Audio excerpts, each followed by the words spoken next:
Coba teman-teman bayangkan, jika Indonesia adalah negara superpower yang makmur, seperti Amerika yang memiliki dolar sebagai mata uang dunia, atau Tiongkok yang merupakan pabriknya dunia, membuat hampir dari semua peralatan elektronik yang kita gunakan sehari-hari. Ya, itulah cita-cita dari Mardigu Wowick Prasantyo, atau yang lebih dikenal sebagai Bosman Sontoloyo. Dia bercita-cita Indonesia menjadi negara superpower yang rakyatnya cerdas dan juga makmur. Tidak hanya bercita-cita, walaupun tidak menjabat di pemerintahan, Mardigu sekarang aktif menyuarakan MMT atau mencetak uang berdasarkan proyek produktif, seperti yang dilakukan oleh negara-negara superpower. Tapi kali ini, kita tidak akan bahas mengenai MMT, tetapi lebih kepada sosok Mardigu itu sendiri. Mardigu yang kontroversial merupakan seorang yang visioner, memiliki visi yang luar biasa. Dia adalah seorang pebisnis yang sukses. Walaupun sekarang dia sukses, ternyata Mardigu telah banyak mengalami kegagalan dalam bisnisnya. Sampai-sampai, dalam keadaan terendahnya, istrinya yang ia cintai juga ikut meninggalkannya. Dan ini dia, biografi singkat Bosman Sontoloyo.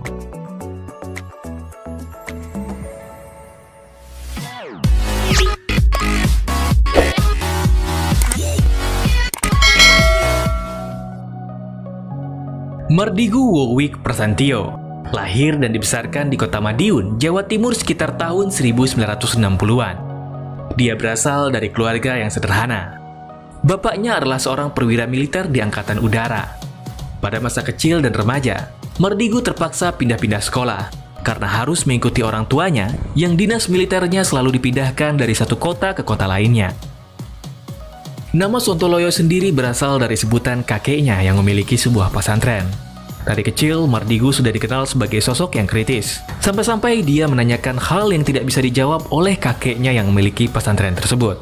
Dan kakeknya itu memberi nama Sontoloyo kepada Mardigu, karena pertanyaannya yang dianggap nyeleneh. Pada saat SD, orang tua Mardigu ditempatkan di Palembang, Sumatera Selatan, sama seperti anak-anak yang lain pada waktu itu. Masa kecil Mardigu dipenuhi dengan mainan seperti kelereng atau gundu dan yang lainnya. Dan pada saat bermain kelereng bersama teman-teman seusianya, suatu kertas jatuh dari kantong Mardigu dan diambil oleh salah seorang temannya dan bertanya, "Ini apa?" Mardigu kecil yang polos pun menjawab, "Aku ingin sekolah di situ." Kertas itu berisi gambar gedung putih yang berada di Washington DC, Amerika Serikat, yang digunting dari sebuah majalah yang ia lihat. Mendengar perkataan itu, sontak teman-teman Mardigu tertawa terbahak-bahak. "Mana mungkin, kita kan orang desa, mana bisa sekolah di situ? Rumah kamu saja masih beralaskan tanah," kata salah seorang temannya. Tapi Mardigu kecil bukanlah seorang yang baperan. Walaupun benar rumahnya masih beralaskan dengan tanah, tetapi dia tetap santai saja dan mengambil lagi kertas guntingan majalah bergambarkan gedung putih itu kembali ke sakunya.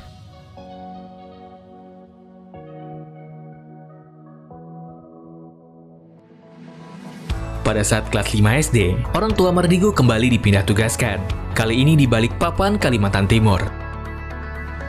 Mardigu selalu membawa guntingan kertas majalah bergambarkan gedung putih di Washington DC tersebut kemanapun ia pergi. Dan setiap kali temannya melihat, dan dia menceritakan bahwa dia ingin sekolah ke Amerika, teman-temannya selalu mentertawakan cita-cita tersebut. Karena saat di bangku sekolah, nilai Mardigu tergolong biasa-biasa saja. Saat sekolah menengah atas, Mardigu pindah ke DKI Jakarta. Walaupun sering ditertawakan tentang cita-citanya yang ingin sekolah di Amerika, hati Mardigu tidak pernah berubah. Dia tetap berusaha keras untuk mewujudkan impiannya tersebut. Pada periode tahun 1984 dan tahun 1985, pemerintah Indonesia sedang gencar-gencarnya memberi beasiswa ke luar negeri. Ada banyak jurusan di berbagai universitas ternama dibuka jalur beasiswa oleh pemerintah, seperti ke negara-negara di Eropa dan Amerika. Melihat peluang tersebut, Mardigu yang memiliki cita-cita kuliah di Amerika mengambil kesempatan tersebut dengan cara mengajukan proposal kepada dinas terkait. Pada hari pengumuman, ternyata nama Mardigu tidak masuk ke dalam daftar nama siswa yang menerima beasiswa. Tetapi walaupun tidak diterima beasiswa, Mardigu tidak berkecil hati. Niatnya untuk kuliah di Amerika tetaplah kuat. Jalan apapun akan ditempuh.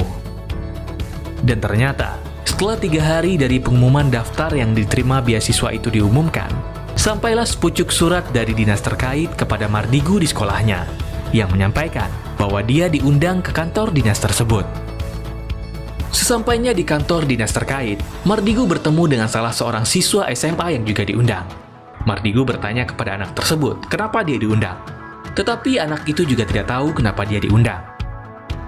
Dan sampailah mereka masuk ke dalam sebuah ruangan, bertemu dengan pejabat yang memaki-maki mereka. Kenapa tidak? Nilai rapor mereka kebanyakan angka 6 dan 7-nya. Mendaftar beasiswa untuk kuliah ke Amerika. Apakah kalian tidak punya pikiran? Kata pejabat tersebut. Di akhir makiannya yang berkisar 15 menitan, pejabat itu berkata, "Kalian berangkat ke Amerika." Mendengar perkataan tersebut, Mardigu dan temannya tadi terkejut. Jangan senang dulu, ada 6 beasiswa yang dibuka untuk pergi ke Amerika. Dan yang mendaftar hanya kalian berdua, jadi kalian berangkat, kata pejabat tersebut. Itu mungkin penyebabnya nama Mardigu tidak keluar di pengumuman yang sebelumnya, karena nilainya jelek. Tetapi karena kuota untuk kuliah di Amerika belum satu pun yang terisi, akhirnya dinas terkait tidak memiliki pilihan lain.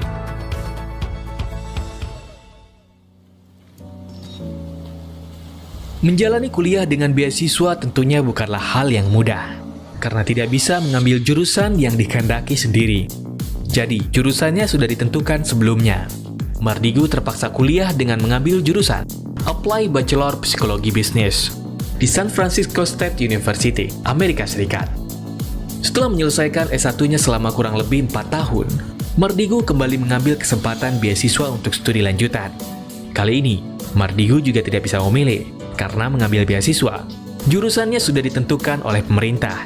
Dan akhirnya, untuk studi lanjutan, Mardigu kuliah mengenai Criminal Minds and Forensic Investigation, atau jurusan yang mempelajari pikiran para penjahat dan penyelidikan kasusnya.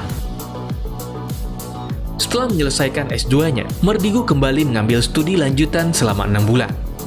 Kali ini, dia meneliti tentang State Sponsor Terrorism, atau tentang negara yang mensponsori tindakan terorisme untuk kepentingan politik mereka. Pada tahun 1991, Mardigu kembali ke Indonesia dan sempat berdinas di salah satu institusi militer tinggi di Negara Kesatuan Republik Indonesia. Tidak lama berdinas di salah satu dinas militer rahasia Indonesia tersebut, Mardigu terpaksa dicopot dari ikatan dinasnya karena masalah jurusan dan bidang yang ia tekuni, yaitu Criminal Minds and Forensic Investigation, yang lebih condong menyelidiki State Sponsor Terrorism, yaitu menyelidiki tindakan terorisme yang disponsori oleh sebuah negara. Mardigu ternyata bukanlah seorang yang mangut-mangut saja. Waktu dia kembali ke Indonesia, ia memakai ilmunya itu, yang menyelidiki tindakan terorisme yang disponsori oleh sebuah negara pada waktu itu. Dan sampailah penyelidikannya itu pada seorang jenderal tertinggi di Indonesia. Mengetahui hal tersebut, jenderal tertinggi tidak senang. Dan Mardigu terpaksa diberhentikan dari ikatan dinasnya. Karena sekolahnya dibiayai oleh negara, setidaknya 10 tahun masa dinas harus dijalani oleh Mardigu. Tetapi karena jenderal tertinggi tidak senang, akhirnya Mardigu dicopot. Setelah berhenti dari kedinasannya di salah satu dinas militer rahasia yang ada di Indonesia, Mardigu terjun ke dunia bisnis. Pada awal karirnya, dia sempat bekerja sebagai seorang bankir di salah satu bank ternama, yang menjadi fondasinya mengetahui seluk-beluk mengenai bagaimana uang tercipta. Dan pada periode sekitar tahun 1996, Mardigu diketahui telah memiliki beberapa badan usaha. Salah satunya yaitu Money Changer, kapal angkut barang tambang di Kalimantan, pabrik kapur hydrated lime, atau pabrik kapur bahan campuran yang digunakan untuk membuat kertas dan yang lainnya, dan sebuah toko retail yang memiliki beberapa cabang. Pada waktu itu, Mardigu yang sudah menginjak usia di akhir kepala 2 memutuskan untuk menikah dan dikaruniai 2 orang anak laki-laki. Tapi sangat disayangkan, rumah tangga Mardigu harus terganggu saat krisis tahun 1997 dan tahun 1998. Usaha Mardigu yang awalnya cemerlang, sekarang merugi. Bukan hanya diterjang krisis ekonomi, tak tanggung-tanggung, kapal yang mengangkut barang tambang di Kalimantan milik perusahaan Mardigu karam. Asuransi tidak membayarnya. Money Changer-nya kemalingan hingga 2 kali. Pabrik kapur hydrated lime milik Mardigu, tunggu pembakarnya retak karena gempa dan tidak bisa dipakai lagi. Asuransi juga tidak membayarnya. Akibat peristiwa tersebut, Mardigu rugi besar. 3 unit rumah, mobil, sampai perabotan rumahnya pun dijual. Dan yang paling menyedihkan, istrinya yang ia cintai juga ikut pergi meninggalkannya dalam keadaan anak-anaknya yang jatuh sakit. Waktu itu, anak-anaknya baru berusia 2 dan 4 tahun. Setelah rumahnya dijual, Mardigu pindah bersama anak-anaknya ke rumah kontrakan. Mardigu kembali membangun bisnisnya dari nol. Kali ini bukan hanya beban bisnis yang harus ditanggung oleh Mardigu. Dia masih harus menanggung beban hutang miliaran rupiah kepada bank atas bisnisnya yang bangkrut tersebut. Tetapi kali ini Mardigu tidak hanya berbisnis. Karena beban hutang yang banyak dan ketiadaan modal yang cukup, dia terpaksa bekerja pada sahabatnya yang memiliki sebuah perusahaan besar. Gajinya lumayan tinggi, cukup untuk membayar tanggungan-tanggungannya. Dulu, teman Mardigu ini adalah mantan karyawannya yang sekarang telah memiliki perusahaan sendiri. Hidup Mardigu kembali merangkak naik. Sekitar tahun 2003, ia memulai bisnis properti yang menarget kalangan menengah atas. Rumah tersebut dibanderol dengan harga 1 miliar ke atas. Dan tepat pada tahun 2004, ekonomi Indonesia naik berlipat-lipat. Orang kaya bertambah banyak. Dan yang mereka butuhkan adalah rumah mewah. Oleh karena itu, bisnis properti Mardigu untung besar karena perumahan yang ia tawarkan laku keras. Bisnis properti ternyata tidak selamanya baik. Pada tahun 2008 dan 2009, bisnis properti Mardigu terganggu. Penjualannya menurun karena krisis saat itu. Dan naik lagi pada tahun 2010, berjaya sampai tahun 2014. Dan akhirnya, pada tahun 2016, Mardigu memutuskan untuk keluar dari bisnis properti karena melihat pasar yang tidak memungkinkan lagi, dikarenakan ekonomi masyarakat yang memburuk.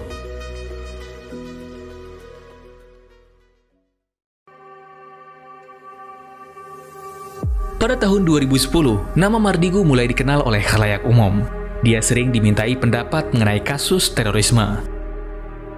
Mardigu juga diketahui telah mewawancara lebih dari 400 terpidana kasus terorisme. Pengalaman Mardigu berkuliah di luar negeri membuatnya kaya akan ilmu. Sekarang Mardigu diketahui memiliki lebih dari 30 perusahaan.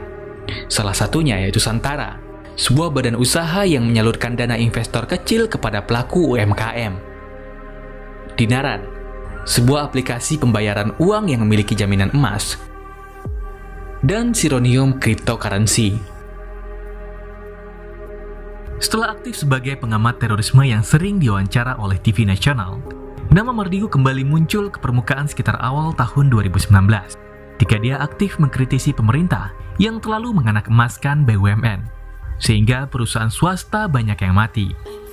Dan juga dampaknya, aliran uang yang beredar di masyarakat menengah dan menengah bawah menipis, seperti yang kita rasakan saat sekarang ini.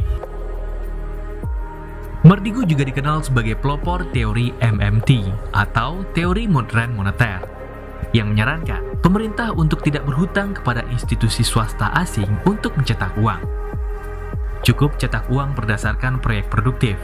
Untuk mudahnya, Akbar jelaskan secara singkat. Sekarang misal pemerintah dan swasta di Indonesia membutuhkan uang 500.000 triliun rupiah.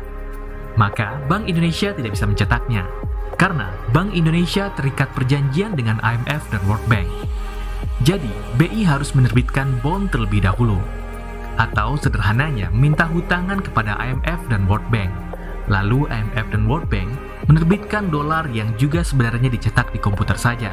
Tidak ada fisik, apalagi jaminan emasnya. Lalu berdasarkan bond tersebut, Bank Indonesia mencetak rupiah berdasarkan hutang terhadap dolar. Mardigu tidak sepaham dengan cara tersebut. Dia berpendapat, sebenarnya Bank Indonesia kalau ditempatkan di bawah Dirjen Moneter, tidak perlu hal seperti itu. Kita hanya butuh dolar untuk transaksi luar negeri, ekspor, impor. Untuk produksi dalam negeri, kita tidak memerlukan dolar. Jadi, sebenarnya pemerintah bisa mencetak uang sendiri, tetapi harus berdasarkan proyek produktif, maka dijamin tidak akan inflasi. Kritikan Mardigu di YouTube ternyata membuat beberapa pihak terganggu. Sampai-sampai nama Mardigu dihilangkan dari Wikipedia. Mardigu adalah seorang pebisnis yang patriotik. Walaupun dia adalah seorang yang suka mengejar profit, dia tidak senang ketika negaranya dikerjai oleh institusi internasional yang ingin mencekram Indonesia dalam jangka waktu yang panjang. Mardigu adalah seorang yang visioner, memiliki cita-cita yang luar biasa. Dia menginginkan Indonesia ke depannya menjadi negara superpower. Walaupun sempat mengalami kegagalan dalam hidupnya, Mardigu tidak menyerah. Dia bangkit dan belajar dari kesalahannya itu. Itu saja untuk video kali ini. Jika teman-teman memiliki ide untuk video selanjutnya, silakan tulis di kolom komentar. Saya Akbar, sampai jumpa.